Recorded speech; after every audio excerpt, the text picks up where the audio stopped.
ഹരേ കൃഷ്ണ. ഗർഗഭാഗവതം പറഞ്ഞു തുടങ്ങാമെന്ന് വിചാരിക്കുകയാണ്. നൈമിഷാരത്തിൽ വെച്ച് ഗർഗ മഹർഷി ശൗനക മഹർഷിക്കാണ് ഇത് ഉപദേശിച്ചു കൊടുക്കുന്നത്. ശ്രീ നാരദ മഹർഷി മിഥിലയിലെ രാജാവായിട്ടുള്ള ബഹുളാശനെ ഉപദേശിച്ചു കൊടുക്കുന്ന രീതിയിലാണ് ഇത് വർണ്ണിക്കപ്പെട്ടിട്ടുള്ളത്. 10 ഖണ്ഡങ്ങളിലായാണ് ഇത് രചിക്കപ്പെട്ടിട്ടുള്ളത്.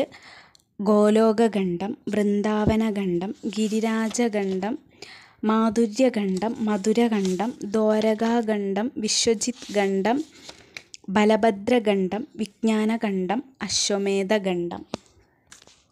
ശ്രീകൃഷ്ണ ഭഗവാനെയും രാധാറാണിയെയും അതിസുന്ദരമായിട്ട് അതിമനോഹരമായിട്ടാണ് ഈ ഗർഗസംഹിതയിൽ വർണ്ണിക്കപ്പെട്ടിട്ടുള്ളത്. ഇനി നമുക്ക് ഗർഗഭാഗവതത്തിലേക്ക് കടക്കാം. ഹരിശ്രീ ഗണപതയേ നമഃ. ഓം ശ്രീകൃഷ്ണായ പരമാത്മനേ നമഃ. 1ാമത്തെ ഖണ്ഡമായിട്ടുള്ള ഗോലോകഖണ്ഡത്തിലെ ആദ്യത്തെ അധ്യായമാണ് ശ്രീകൃഷ്ണ മഹാത്മ്യ വർണ്ണനം. ആദ്യമായി നരനാരായണന്മാരെയും സരസ്വതീ ദേവിയെയും ശ്രീ വേദവ്യാസ മഹർഷിയെയും രാധാകൃഷ്ണന്മാരെയും വന്ദിച്ചുകൊണ്ട് നമുക്ക് ഈ സംഹിത ആരംഭിക്കാം.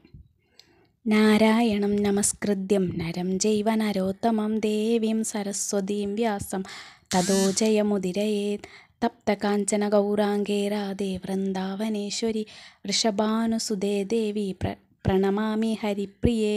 ഹേ കൃഷ്ണ കരുണാ സിന്ധു ദീനബന്ധു ജഗത്പദേ ഗോപേശ ഗോപികാ കാന്ത രാധാകാന്ത നമോസ്തുതേ. ഒരിക്കൽ ഗർഗ മഹർഷി ശൗനക മഹർഷിയെ ദർശിക്കുവാനായി നൈമിഷാരണ്യത്തിൽ ചെല്ലുകയുണ്ടായി. ശൗനകമുനി അദ്ദേഹത്തെ കണ്ടിട്ട് പെട്ടെന്ന് എഴുന്നേറ്റ് ഉപചാരപൂർവ്വം സ്വീകരിച്ചിരുത്തിയ ശേഷം അദ്ദേഹത്തിനോട് തൻ്റെ മനസ്സിൽ ശ്രീകൃഷ്ണ ഭഗവാന്റെ അവതാരങ്ങളെപ്പറ്റി പല സംശയങ്ങളും ഉണ്ടെന്നും അവ തീർത്തു കൊടുക്കണമെന്നും അപേക്ഷിച്ചു. ഗർഗ മഹർഷി ശൗനക മഹർഷിയുടെ ഈ അപേക്ഷയെ വളരെയധികം ബഹുമാനിക്കുകയുണ്ടായി. ഭഗവാന്റെ ഗുണഗണങ്ങളെപ്പറ്റി ചോദിക്കുകയും പറയുകയും കേൾക്കുകയും ചെയ്യുന്നത് തന്നെ സമസ്ത പാപഹരമാണെന്ന് പറയുകയും ചെയ്തു. അനന്തരം അദ്ദേഹം മിഥിലാപുരിയിലുണ്ടായിരുന്ന ബഹുളാശൻ എന്ന പ്രതാപിയായ രാജാവിൻ്റെ കഥ പറഞ്ഞു. അദ്ദേഹം ശാന്തനും കൃഷ്ണഭക്തനും നിരഹങ്കാരിയുമായിരുന്നു. ഈ മിഥിലയിലെ രാജാവായിരുന്ന ബഹുളാശൻ ഒരിക്കൽ അവിടെ എത്തിച്ചേർന്ന നാരദ മഹർഷിയെ യഥാവിധി ഈ ബഹുളാശൻ സൽക്കരിച്ചിരുത്തിയ ശേഷം അദ്ദേഹം ഉൽപ്പത്തിയില്ലാത്തവനും പ്രകൃതിക്ക് അതീതനും അന്തർയാമിയുമായിട്ടുള്ള ആ ശ്രീകൃഷ്ണ ഭഗവാൻ തൻ്റെ സച്ചിദാനന്ദ ശരീരം ഉപേക്ഷിച്ച് ഭൗതിക ശരീരം സ്വീകരിക്കുമോ എന്നിങ്ങനെ ചോദിച്ചുവത്രേ.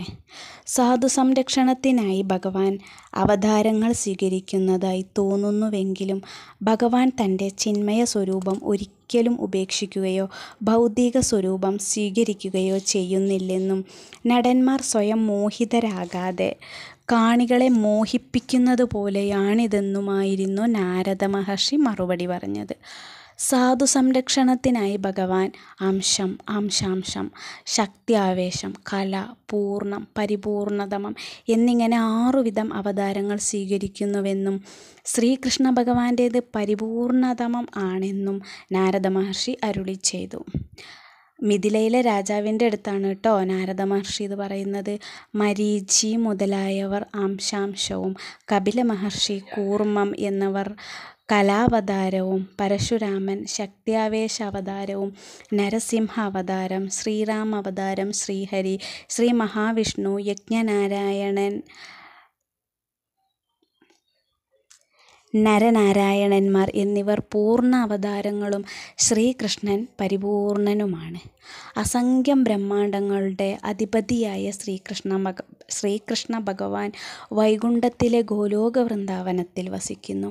സൃഷ്ടികർമാദികൾ ചെയ്യുന്ന അംശാവതാരമായിട്ടുള്ള ബ്രഹ്മാദികളെ സഹായിക്കുന്ന തരത്തിലുള്ള അവതാരങ്ങൾ അംശാവതാരങ്ങളാണ്. ഭഗവാൻ ആരിൽ പ്രവേശിച്ച് ഉദ്ദിഷ്ടകാര്യങ്ങൾ നടത്തുന്നു അവരാണ് ആവേശാവതാരങ്ങൾ.